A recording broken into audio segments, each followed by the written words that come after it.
Hi, everyone. I am Shanti York.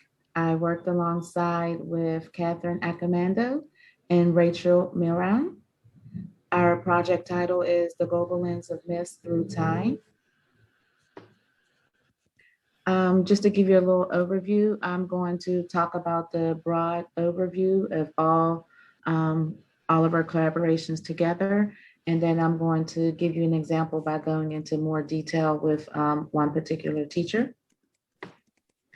So our overall project is to hopefully, in order for students to be aware of and understand their place within the world by using myths from different cultures to explain different concepts within English, biology, chemistry, and biology.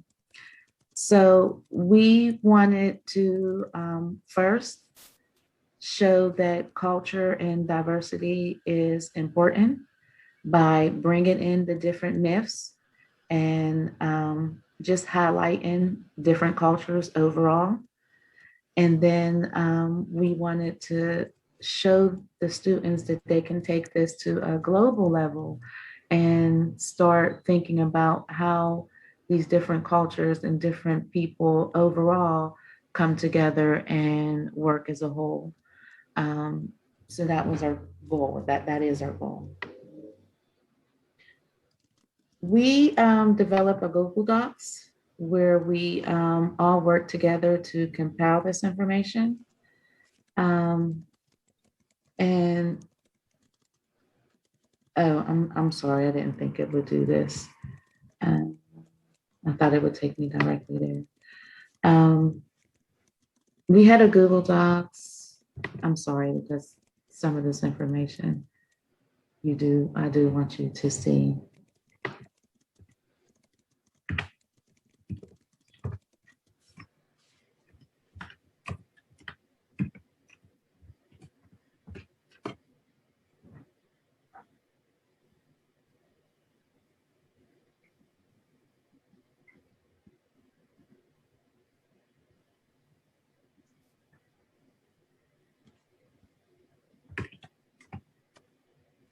I guess this is why we came back early.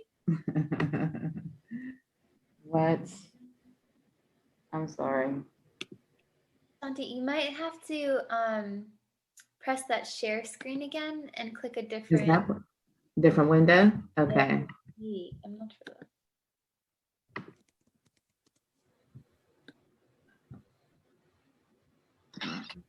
Yeah, I was going to say too that I think just by if the link doesn't work, you may just have to reshare or close this and share the actual Google Doc that's open in the background. Okay. So close this.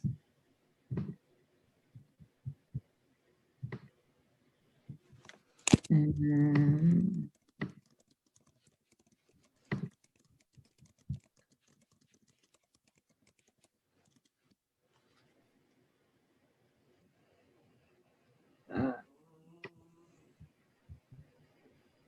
I'm sorry. Trying to think the best way to access it. Here we go. Okay. We worked on our Google Docs, and in here, you are able to, I don't necessarily want the comments, but you can see our title. You can see how we plan on putting, and this isn't a finished document, we just put in our collaborations, but you can see how we are going to write our unit where we have our skills. We have the different values that we plan on addressing for our global issues. We want to bring out the fact that diversity is a value. We want to bring out the fact that we are connected and to make sure our students are aware of that. We want to go into more detail with ethics and that globally we need to protect each other about things that are going on. Throughout this creation, with using our different myths and everything, if you take a look at biology, we can use the creation versus evolution. And from myths, we can actually tell how a particular culture actually viewed that aspect, as well as getting into more detail with things. Here are our overall arching questions. And again, this is a document in progress. So how do stories and theories shape as well as reflect a culture? What are the elements of an effective argument? What happens when we value certain knowledge over others? And of course, why does this matter to me, to my people and places, and to the world? Some of the things that we want to concentrate on as we're writing our unit, researching again, how having them go on and look up any modern day aspects of evolution and creation and seeing how we can tie that in. Then we came up with our final assessment. And our final assessment, we plan on making it a collaboration where not necessarily for content, but for the actual global awareness component of it all. Okay, I can minimize that hopefully.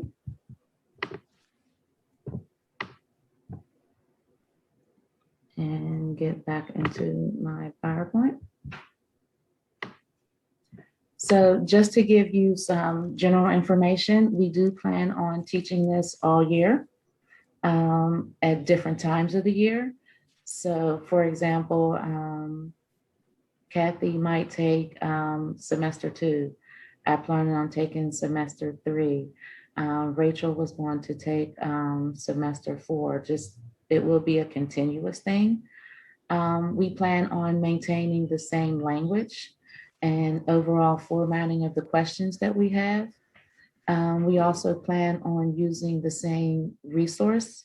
So each of us will have our separate resources, but we did want to have one where all of us was using the same one. And we wanted to use part of our funding on purchasing that resource so that our students would have that.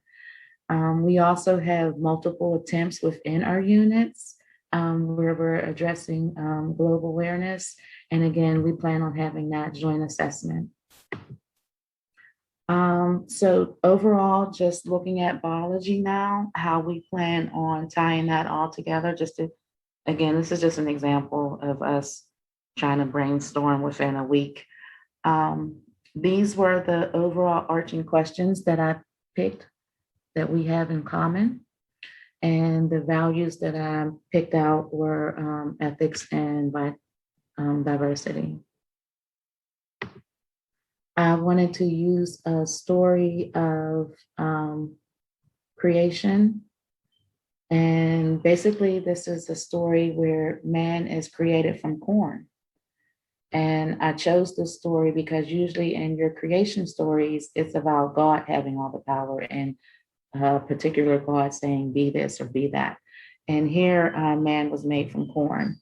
So I planned on using, if man was made from corn, this culture must value corn.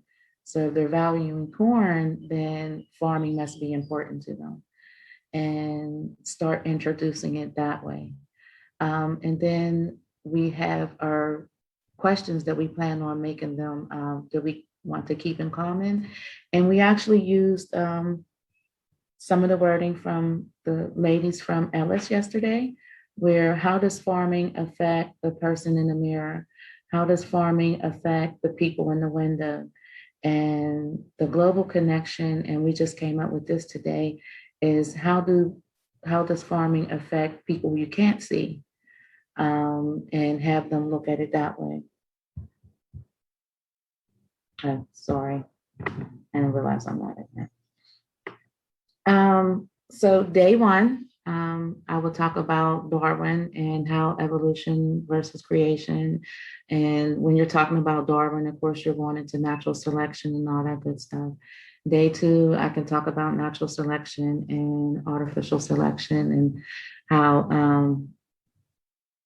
evolution happens naturally, but humans also drive that process. Day 3 will be a lesson on GMOs. And here we go. GMOs, we're back to our farming and how does it affect you, your community, and then globally overall. And talking about farming, we can get into all types of aspects about local farms. There's a whole range that you can do with that. Later on, still in the evolution, we can talk about how evolution leads to diversity and the diversity of the family trees and the timelines and all that good stuff. And now that we're talking about diversity, we can get into uniqueness. So what is unique about you? What is unique about the people that your people, your culture? And as well as now I try to add a concept of not only talking about them, but how did this uniqueness help us come together? Like now that we're unique, what are our individual aspects that we're bringing that we can bring about a change now? And final, again, I told you about our final assessment where we plan on each unit having its own assessment, but then at the end of the year, having a final one where all of us will share. And it's not necessarily about content, but it would be about just global awareness in general. And that's it. Thank you.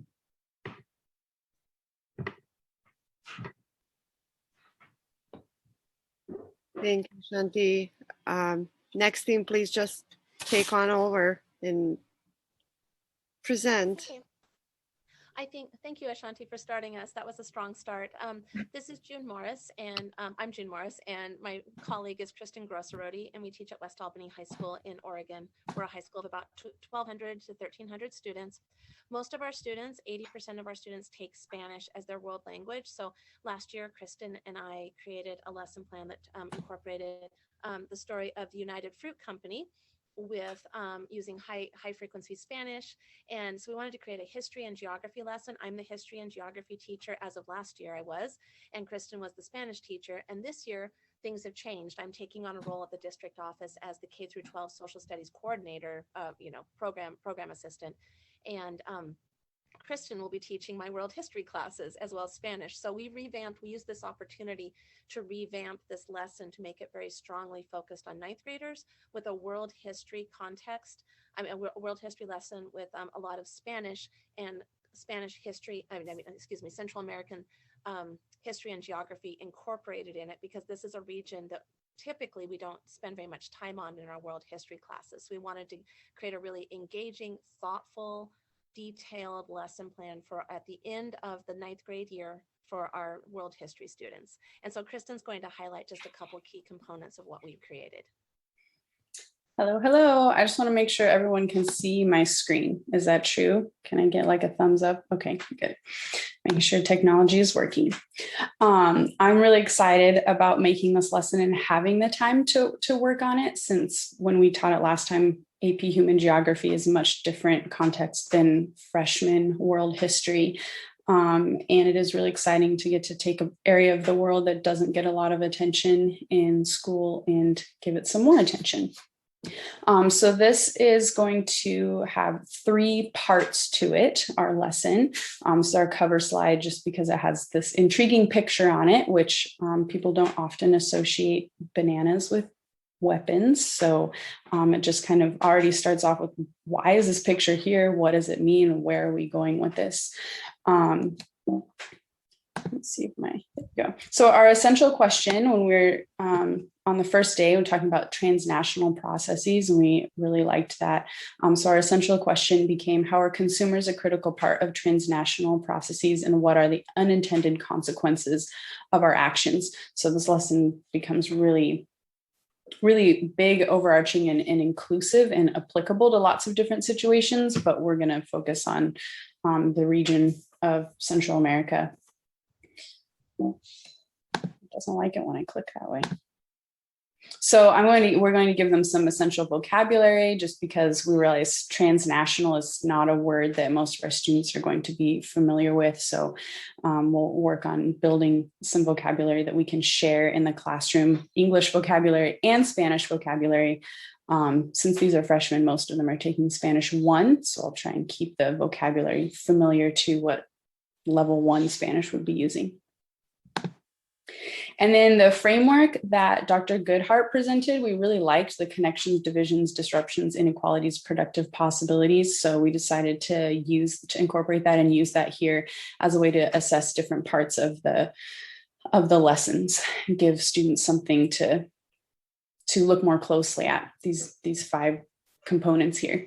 And then these are the three parts of the lesson.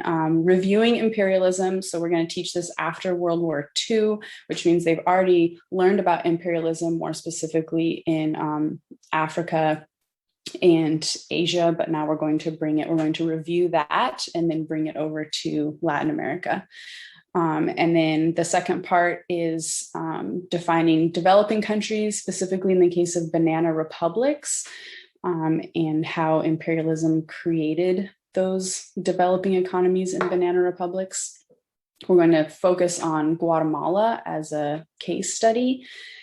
And then the last part is applying historical and economic context to modern day immigration issues, specifically Guatemala to the United States, since that's a larger population of immigrants comes from Guatemala. And So it's a big lesson that goes through a lot of different things, reviewing these kind of global processes and then zooming in on a region and a specific area, but this could be applied to lots of different areas in the world.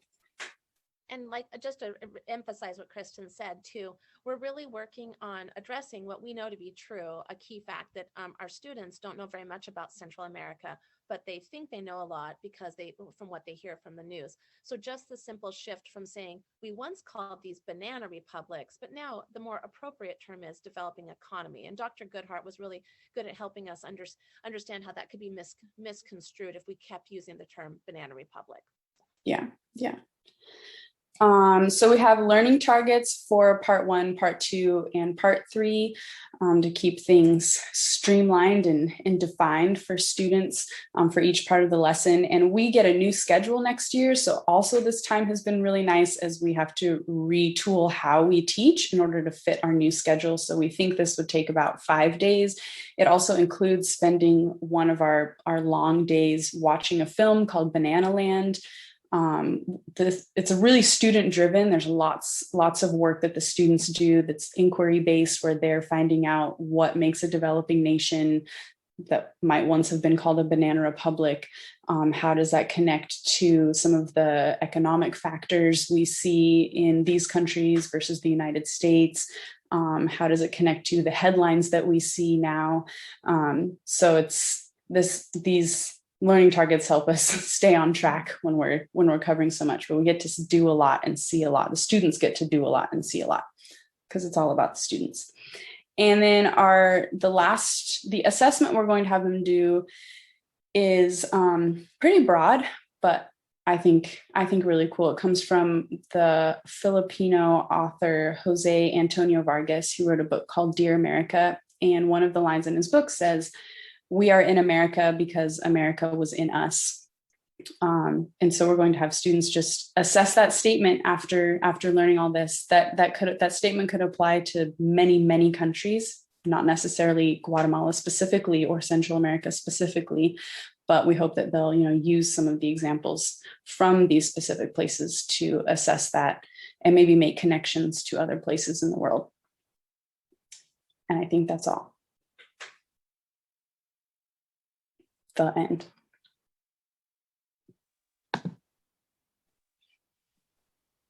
Hi, I think I'm next. So I'm here with Melissa and Stephanie, and I'm embarrassed right now because I'm like, how am I sharing my screen? So, sorry, how do I? Oh, you know what? Give me a second because I don't. when I assigned to all participants, perhaps you weren't already in the call. So Oh, yeah, okay. do Sorry that. about That's okay. Let me just do that.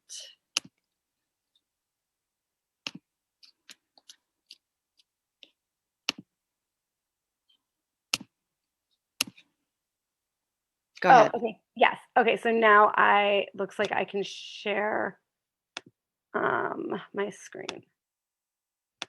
Okay. So can you all see my screen? So you all have these great PowerPoint presentations, so I'm sorry.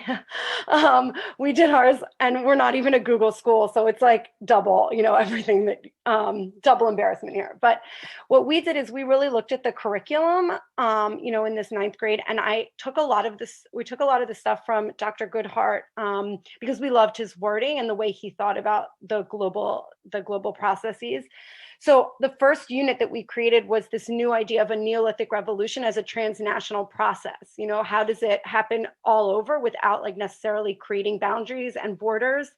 And so then we put in some of the sources that we wanted to use, but also we want to connect it to today. And we want to look, and I got this idea from, I think I've done something like this similar, but we got this idea from Professor Jacques, who was telling me, who told us like you can trace clothing, and we thought maybe we could trace food as well to see, where food came from and look at food deserts and food abundances and really look at how they're changing. So that's really what our first unit is this transnational process of how do we as a global society sort of recognize and redistribute food wealth. And it starts, with looking through the history of the agricultural revolution. So that's the first unit that we want to do.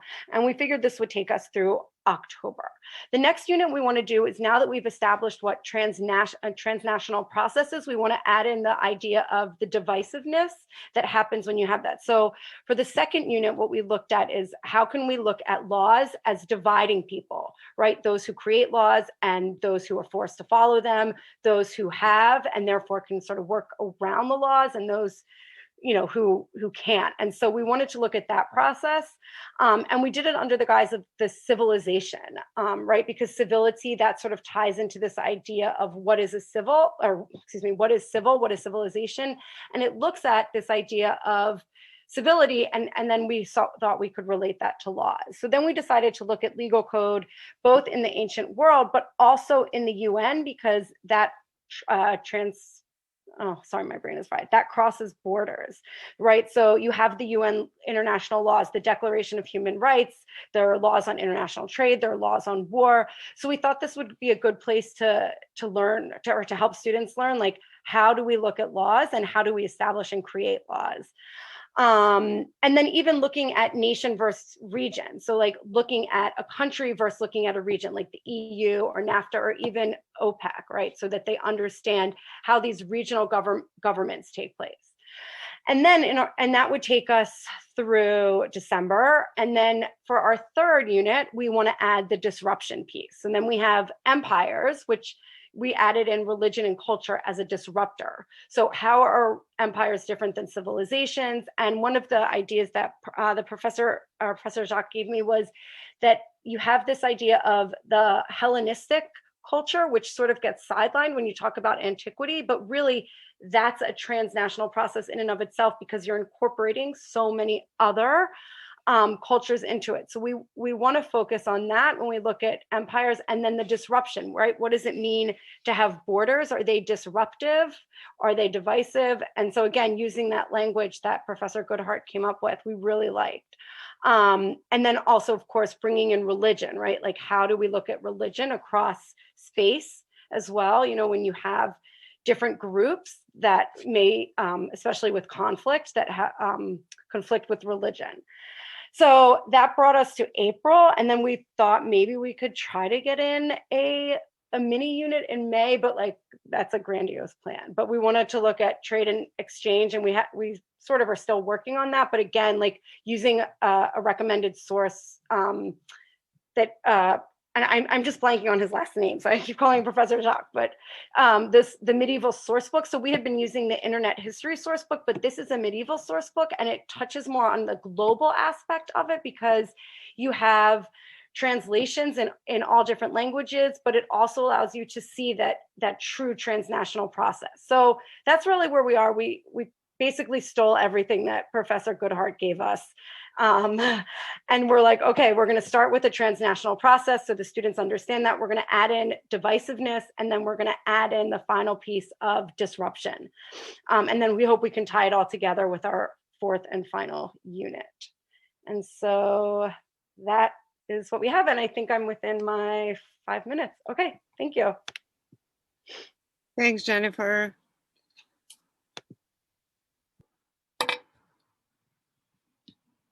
Who would like to do it from Sewickley?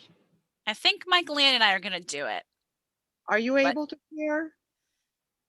I think Michael Ann is going to. Is that right? You're muted, Michael Ann. Michael Ann's always muted.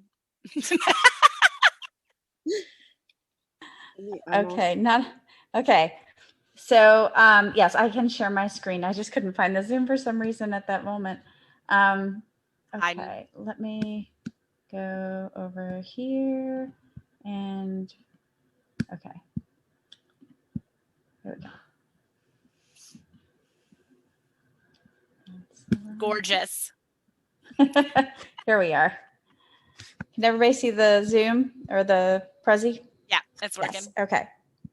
Okay. So as we shared, when Cindy McNulty was talking about some of the collaborative work that we've done, Tracy and I had worked on a course called Global Game. And that gave students a lot of choice. You're doing my part. Oh, sorry. You're supposed to introduce modern world history. Well, that's what I was getting to. Sorry. Okay. So when I approached modern world history this year, Rodney and I were looking at ways to pull together our AP and non-AP students. And when we looked at the best way to do that, it seemed that doing it in a gamified way, the way that Tracy and I had done our global class, was going to work the best. So that's sort of how we approach this. So gamification, our definition of gamification is to use game mechanics in a classroom setting. So not necessarily playing a game, which would be game-based learning, but gamification, which is to use game mechanics. So this is pretty standard, straightforward game mechanic use. Can you click on Unit 1, Michael Ann? Yeah, this is not the one we're doing, but this is not the one we're doing, but it's pretty well filled out, I think.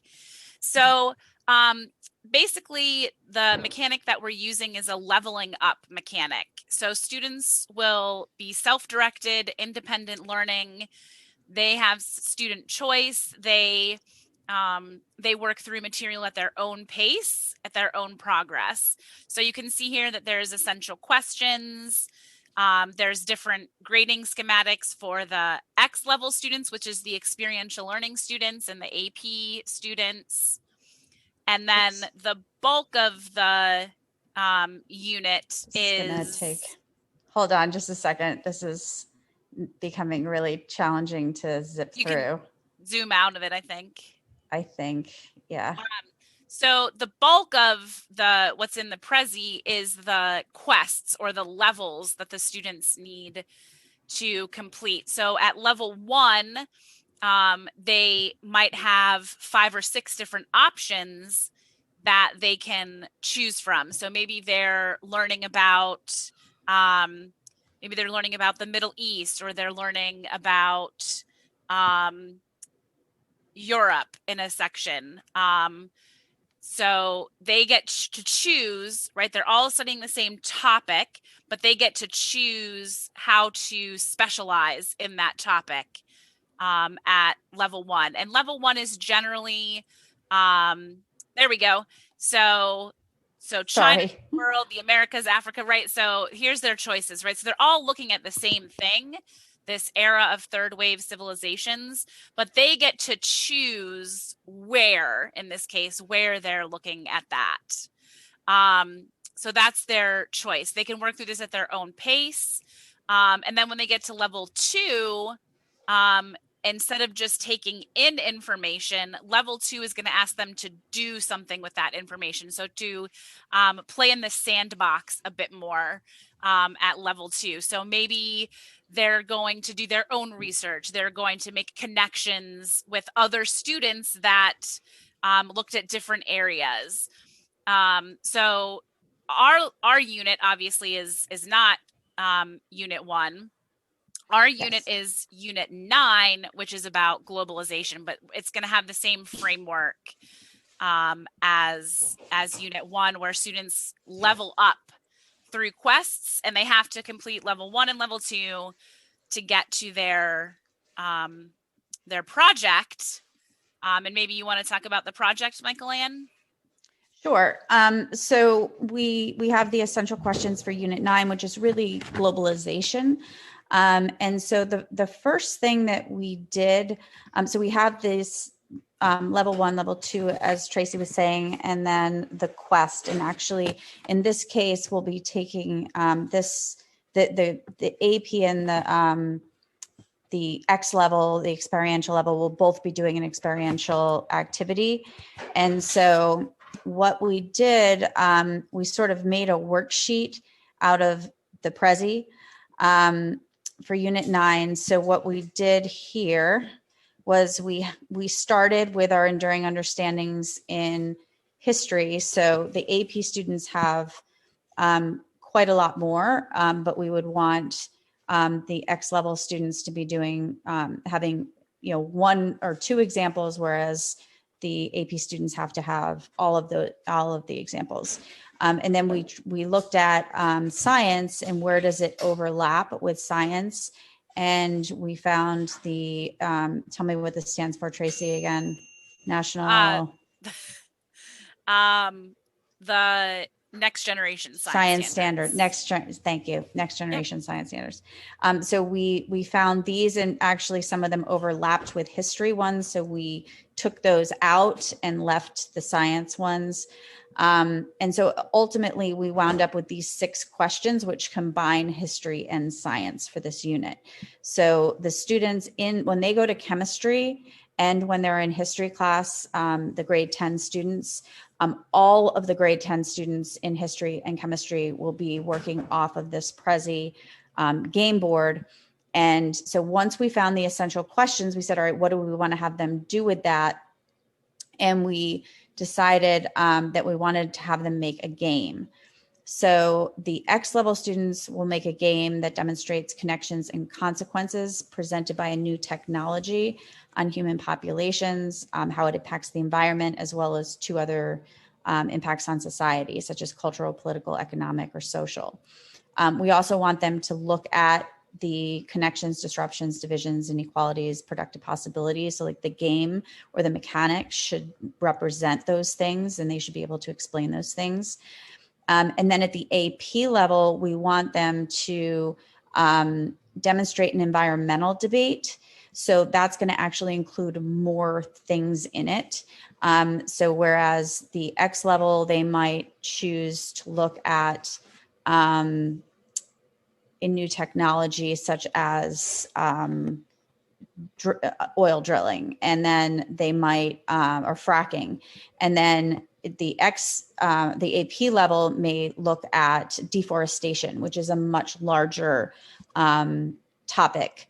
And so they'll all be working on games, and they'll play each other's games, but they'll have a little bit more broad or more sort of specific focus within those games. And then what we did was we sort of backed up to, okay, if that's what they have to do for the game, then what would they need to read and what would they need to do formatively in order to be prepared to put that game together? And that would be the grade. So in that, we put together, we brainstormed the the different topics that we could be talking about. And then we divided them up. So Rodney was working on the Green Revolution and medical developments, and Tracy was looking at, which one were you? I'm doing environmental. Yeah, you're doing the environmental debates. Let me all of also these say down that here. that is not our language. That is the language of the College Board. Yes, yes. I So would we not are- call these debates. Yeah. Yes, correct. And then the although we are approaching them with like debates about how to address them, how different different places address. And then I looked at this consumerism and what was the other piece of it. And so we just what we're working on now is just brainstorming resources that students will have choices about. You can either look at what's the running out of sand or resource extraction. And you can read one article and watch one video and they'll have choices, or they can maybe look at medical developments and they can, read an overview and then choose one thing to look at. And then they'll sort of specialize in something and make their game on that. So that's it. Thanks for listening. Thank you.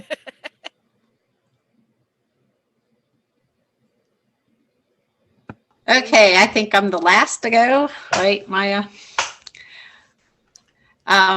So what we're doing at Riverside, and I'll make it brief. So last year, Raylene and I did a book together, and she teaches world cultures, and I do English 10. We had all the same students for the first year. There was no other teacher taking a section, and we did the book Little Princes together. So this year, Jackie got the honors 10 and I have regular. Raylene still has most of the world cultures. So I said, and Maya said we could do it again. And so this time we already had a book in mind, but what we spent our time doing is planning our entire year. And with Veronica's advice, we switched it from immigration with the book Distance Between Us to migration. And that's very similar. I think it was to Ellis's presentation on Wednesday.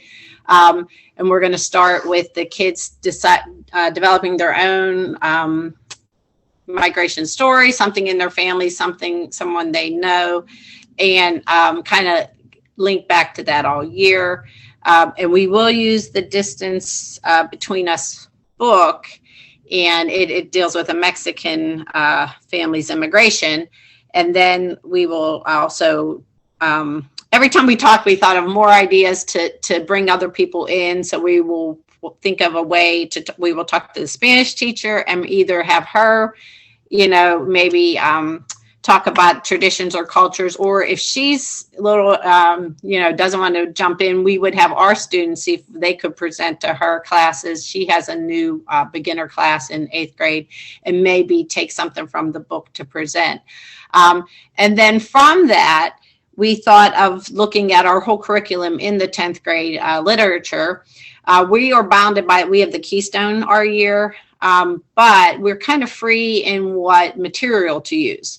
So and I'll share it quickly, we then went through the rest of the year and figured out a way to just dovetail with Raylene's. Let me see. You know what? Forget it, because I'm on a Chromebook and I can't find that link. So, so basically, by using this migration as a theme, we also are using to start with what we have. We liked that comment the other day, and we looked at the books that we already have. We're going to continue with the project Raylene and I did, which is Little Princes, and the honors choose their own book that deals with wars and different types of what causes migration. So Jackie will do that with the honors. For me, it's the book Little Princes that is with Nepal and an American who went and changed his life by going to Nepal, and he stayed there to help the orphans in that country. We also teach a whole section on the Holocaust, and by looking at that from the Jewish how they all were migrated because of the war, because of what went on with the Holocaust. That's another way to frame that, and we'll do that unit. And let me scroll. Oh, and then I did another project of Pitt just earlier on Indigenous, and we were thinking of doing that with the Marrow Thieves and trying to get that book incorporated. And then, so what we have common planning. We will meet every week with Raylene and to incorporate that into her world cultures, to give the background, and we do the literature part. And then we switch into climate change, because we study rhetoric in the English class, and we are choosing that as the focus point for the rhetoric. For the literature, which is Greta Thunberg, which then we segue into Marrow Thieves, which talks about the destruction of the earth and which caused the migration of the people in that story. And we are even discussing incorporating in a play. And as far as cross-curricular, I think we were talking about it, and I think when it becomes like, our school has talked about in the past, they were given, here you have to do cross-curricular, and people kind of balk at it.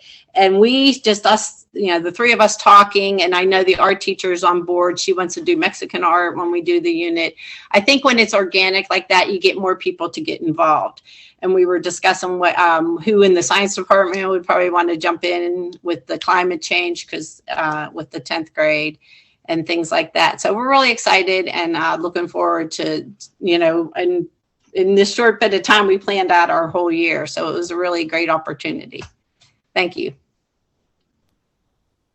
Thank you, Meg. Thank you, all of you, for presenting your ideas initially and what those ideas turned into 3 days or 5 days later, 3 workshops later. I know we are right at 2:00. If you would just stick around for another minute or so. If you have any burning questions about any of other teams' projects, I'm happy to facilitate that conversation if you don't have contact information for those of other teams. So email me anytime, and I'd be happy to facilitate that conversation between the teams. Couple of quick things. I will be sending a link to feedback on this workshop. Please take some time to give us your takeaway, as it will really inform our offerings in the future and what teachers really and educators really need. So we do look at those and take them seriously. You will receive your stipend for your participation and for teaching your new content in the next academic year. And I will be in touch via email to request your W-9s if we don't already have it, and to facilitate that the payments of the stipends to you individually. Also, your team or school will also receive a stipend to purchase curricular materials that are associated with this new project that you will be presenting in your schools. And I will be in touch about that as well, as we can most easily purchase the material for you and have it shipped to you directly, so that you don't have to worry about that part, and also transfer of funds in that sense to pay your schools or so on, so forth. I will also be in touch at a later date this summer to request that you all share your teaching materials and to report back on your projects. We would like to do a virtual showcase at some point in the fall, where we can invite our colleagues. You are welcome to invite your school administration or anybody else that you would want to invite to participate, but I'll be in touch to kind of facilitate the date for this virtual showcase later in the summer. And lastly, I do want to say again, please know that we are here to support the important work that you do, and feel free to reach out at any point if you have any questions. And with that, I will just turn it over to Veronica to tell you how you can stay involved with us, because we do like people that we hang out with. Thanks, Maya. Thank you all. I was so impressed what you did in 3 days, and I want to go back to high school and attend all your classes. So I know Tracy's laughing because she knows that I love all of this stuff. It just makes me so happy and interested. And I think it was Jennifer who said, "Oh, I want to steal, like, Dr. Good, please." We love when people steal our stuff. So use it. That's why we do this. And if you're interested in continuing working with our center, this academic year coming up, we have continuing global issues through literature. I know Meg has used quite a few of our books. And June, I know you have been an active participant now that we are all better at Zoom. We have decided to continue doing virtual programming, and we might even begin doing some hybrid programming, but we have decided that this is important, so we're going to keep virtual. And another aspect is any of our lectures, we have a whole new programming coming up, so please, we'll add you to our mailing list, and we really hope that you'll be able to join us. And also, again, depending on how your schools are going back, or those who are far away, if you ever need any guest speakers, we have a whole new group of threatened scholars that are with us. We have 5, and they're from a documentary filmmaker from the Congo. We have I'm trying to think, from Turkey. We have 2 scholars from Cuba coming, and 1 scholar from Iran, who they've all said that they're interested in speaking with students, and actually the younger students. They're more interested in high school students than even our college students, because they find them a lot more engaging. So please let us know if that is of interest. And thank you so much for a fantastic week. You did an awesome job, and we really appreciate it.